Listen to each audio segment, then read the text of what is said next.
స్త్రీలకు సౌభాగ్యం కోసం ఎన్నో నోములు, వ్రతాలు ఉన్నాయి. వాటిలో ముఖ్యంగా చేసుకునే నోము ఉండ్రాల తద్ది, పెళ్లి కాని పిల్లలు, పెళ్లి కోసం, పెళ్లి అయిన ముత్తైదువులు, సంతానం కోసం, సంతానం కలిగిన వారు, పిల్లల ఆరోగ్యం కోసం ఈ వ్రతాన్ని జరుపుకుంటారు. ఉండ్రాల తద్ది పూజా విధానం, వ్రత కథ, అలాగే ఉద్వాసన తెలుసుకుందాం. ముందుగా ఈ నోముకి ఉండ్రాల తద్ది అని ఎందుకు వచ్చింది అంటే నోములో ముఖ్యమైన ప్రసాదం ఉండ్రాళ్ళు, అందుకని ఈ నోముకి పేరు వచ్చింది. ఈ సంవత్సరం ఉండ్రాల తద్ది సెప్టెంబర్ 10న బుధవారం నాడు వచ్చింది.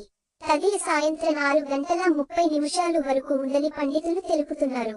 ముందుగా నోము కథ తెలుసుకుందాం. కథ అనగనగా ఒక రాజుకి అనేక మంది భార్యలున్నారు. వారు చాలక ఆ రాజుకి ఒక వేశ్య కూడా ఉంది. ఒకనాడ రాజకాంతలందరూ ఉండ్రాళ్ల తద్ది నోచుకోదలిచారు. ఇది తెలిసిన వేశ్య రాజుతో, నీవు వివాహమాడిన రాణులందరి చేత ఉండ్రాళ్ల తద్ది చేయించుకుంటున్నావు. నేను ఉంపుడుకత్తెను కావటం వలన నన్ను హీనంగా చూస్తున్నావు. నీకు నిజంగా నా మీద ప్రేమే ఉంటే కావలసిన సరుకులు తెప్పించు.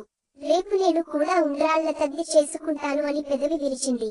అందుకు రాజు అభిమానపడి, నాకు అందరికన్నా నువ్వంటేనే ప్రేమ ఎక్కువ, నీకేం సరుకులు కావాలో తెప్పించుకో అని తప్పనిసరిగా అక్షతలు తల మీద వేసుకోవాలి ఒక సేవకుడిని సామాను తేవడానికి నియమించాడు. అప్పుడా వేశ్య, ఏముంటాయి లెండి, పప్పు, గిప్పు, అల్లం, బెల్లం, కట్టెలు, గిట్టెలు అంటూ సరుకులు చెప్పింది. సేవకుడు బజారు వెళ్ళాడు.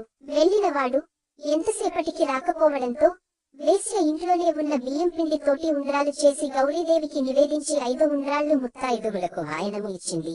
అలా 5 ఏళ్లు చేసి ఉద్యపన చేసుకుని ఆ వేశ్య ఉత్తమ గతుల్ని పొందింది.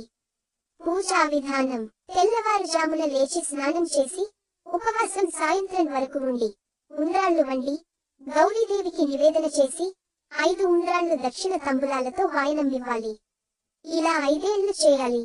ఉద్యపన: 5గురు పుణ్యకాంతలకు తలంటి నీళ్లు పోసి గోరింటాకునిచ్చి ఒక్కొక్కరికి ఒక్కొక్క రవికల బట్ట 10 ఉండ్రాళ్ల చొప్పున దక్షిణ తంబులాలతో ఇయ్యవలెను.